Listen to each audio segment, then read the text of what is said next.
Posted by you/soul_slayer. So, my husband just told me he booked a flight to go golfing in a few weeks with his best friends. He never once discussed the dates or his plans with me before booking.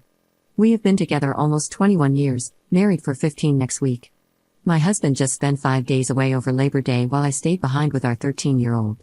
He has never done anything like this before. For context, he is incredibly cheap. We have not gone away for even a night in years, even with the kids. I wanted to get Disney tickets this summer, but he said no. No matter what I spend, he always has an issue with it. Every time I go grocery shopping, he almost always complains about how much I spend, even though it is well within the allowance. The last time we went out to eat was November 2023, with a 13-year-old. I've asked so many times to go out to dinner or do something, but we never do. Recently, during an argument, I brought it up again, and he said that he doesn't like going out to eat, so why would he do it? I should consider the time we spend on the weekends cleaning the house and doing yard work as spending time together. I don't work and have no friends or family. I feel this is the final straw.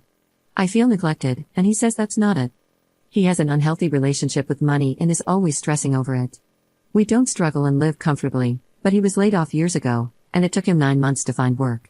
Since then, he has been overly crazy about money. Our oldest is 24, and she says he has caused her so much anxiety about money that she is always worried about running out of it. He stresses about spending $5 to rent a movie. He's bothered that I want to pay for a movie service that costs $8 a month. Money is such a huge issue in our marriage. He always says we are broke. The kids have been around this, and it's so unhealthy for them to worry about finances. When our oldest was in middle and high school, she suffered from substance-resistant depression and had a failed sewer slide attempt. Her counselor even then told him to stop talking about money, but he couldn't. We have not had a date night in years. He has attempted a few. My birthday was last month, and we were going to go out, but we ended up shopping and working on a Halloween project together instead, which I was fine with. But the attempts are few and far between. Our 13-year-old has had anxiety and depression since COVID. She is incredibly smart but has no drive or ambition, and she misses too much school, never does homework, and lies about her homework, so it's an absolute nightmare dealing with that stress. I never get to get away from it. He typically works 60 hours a week, so most of that burden falls on me. The stress caused me to lose 20 pounds last May just trying to make sure she passed 7th grade. I have voiced my concerns and even wrote him a 13-page letter last spring about how I needed more from him. He even said he wouldn't want his daughters to have a husband like himself in their life and that he would have a real problem with it if our oldest were marrying someone who has done some of the things he has done to me.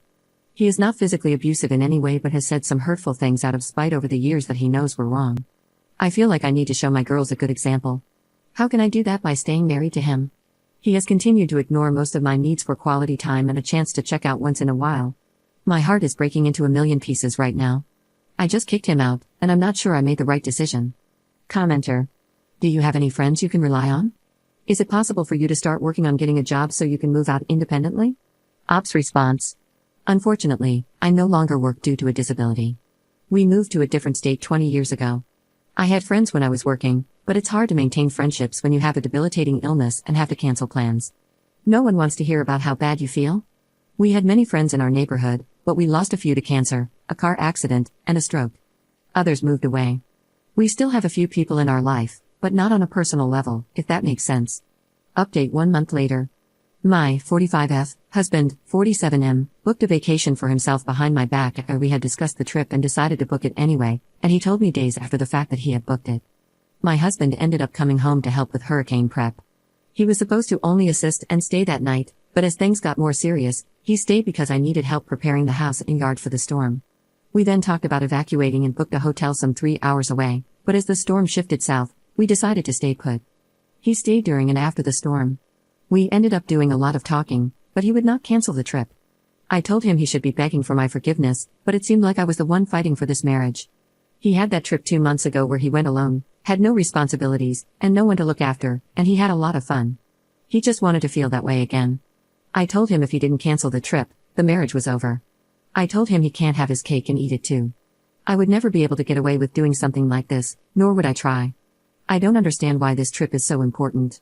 He has been love-bombing me and promising he would change and start treating me to vacations and date nights. There have been some issues in the past that I forgave, and he feels like I still can't forgive him for them. Yet, I don't understand why he would add to the problem. It hurts when you love someone so much, and they hurt you like this. I don't want my marriage to be over. But he literally told me he would put me first after his trip. Why can't I be a stronger person and know that there is someone out there who will cherish me and love me the way I deserve? My daughter, 13F, sent him a text explaining her feelings and basically told him he chose this trip over his family. He left Friday, and he comes home today. All of his stuff is packed up and out of the house in his truck. Most of it he packed himself on Friday before the trip. He did miss his flight, trying to convince me I was making a bigger deal out of this than it needed to be. I texted his brothers, sister-in-law, and the friend he is visiting, basically saying we are over and explaining the circumstances that led to it. I also explained the history, including how he hardly ever planned date nights and didn't do anything for our 15-year anniversary, which was almost a month ago. He told me no one took his side, and I replied that I had expected that. No one in our life would treat their spouse like this. Commenter. Did you speak to his friend about the trip and confirm that he's actually visiting and not cheating? Ops response. His friend actually told him that if the trip was a problem, he would come down here. That's what the friend told me. My husband did talk to him and admitted that he had booked the trip behind my back. I know he had a heart-to-heart with his friend and the friend's wife, as well as another friend, one night. They did not take his side and offered him ideas to make things work and improve the date night situation. He has known these friends, including the wife, since he was a teenager. He is definitely not cheating, and there is no one else. I can track his location at all times, and nothing seems suspicious. There are no strange numbers he is talking to or texting. I don't know if it's a midlife crisis or what, but I think he just enjoyed the freedom of having no responsibilities and partying with his best friends. Commenter. Why are you getting your daughter involved? Adult problems should never become kid problems, ever. And why are you involving his family in the drama? They'll never side with you, so I'm not sure what you're trying to accomplish other than making yourself look needy and desperate. Hold your head high, move on, realize your worth, and don't air out your dirty laundry. Ops response. I wasn't involving my daughter intentionally. Unfortunately, she knows the situation because she saw it unfold when he told me. I did not attempt to turn anyone against him. I simply stated that we were going our separate ways and explained what was happening. My sister-in-law has called me, and we've had long conversations. This is also my family. We have been together for 21 years.